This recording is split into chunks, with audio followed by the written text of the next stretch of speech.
Arseholes the world over are grief-stricken at the news that one of their leading lights has been struck down at the young age of 99.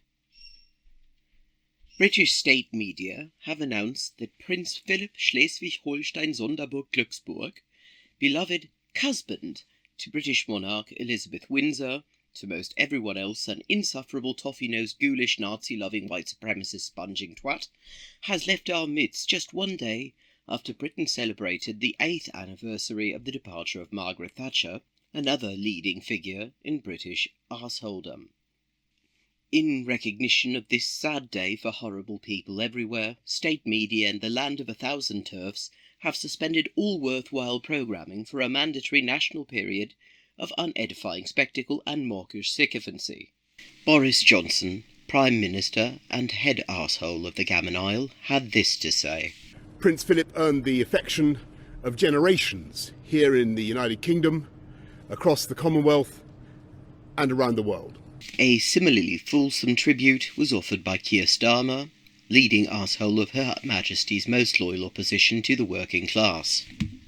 Well, the UK has lost an extraordinary public servant in Prince Philip. He dedicated his life to our country.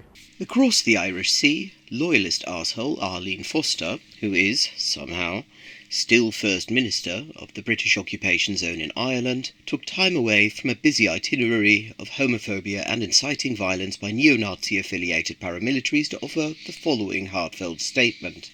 He had a strong interest in Northern Ireland, and I had the privilege of meeting him here on a number of his many visits. He had a profound and positive impact on thousands of our young people. Meanwhile, Nigel Farage, leader of not one but two of Britain's specialist racist arsehole parties, remembered the departed ghoul as follows on the US white supremacist propaganda organ Fox News. I was privileged to meet him several times, and the human quality that he had was a tremendous sense of mischief, a tremendous sense of fun, and a sense of fun. Outside the halls of government, the grief of well-known television arsehole Piers Morgan was palpable when he was reportedly reached for comment after flouncing off another chat show set in protest at someone acknowledging that racism exists. In the Commonwealth and beyond, there has been a moving show of international arseholarity. In the Antipodes, Australia's head arsehole Scott Morrison, known to his constituents as Scummo, found time away from his current project covering up sexual assault by a member of his government to share his grief with arseholes everywhere. Memories of him will of course tell stories of his candour and a unique and forceful and authentic personality. In Washington, the current leader of the arsehole empire, concentration camp enthusiast Joe Biden, who shares the belatedly departed's enthusiasm for what is known in arsehole parlance as gaffes, had this to say. He was a heck of a guy. It was his lifetime of service to the United Kingdom and the whole Commonwealth was...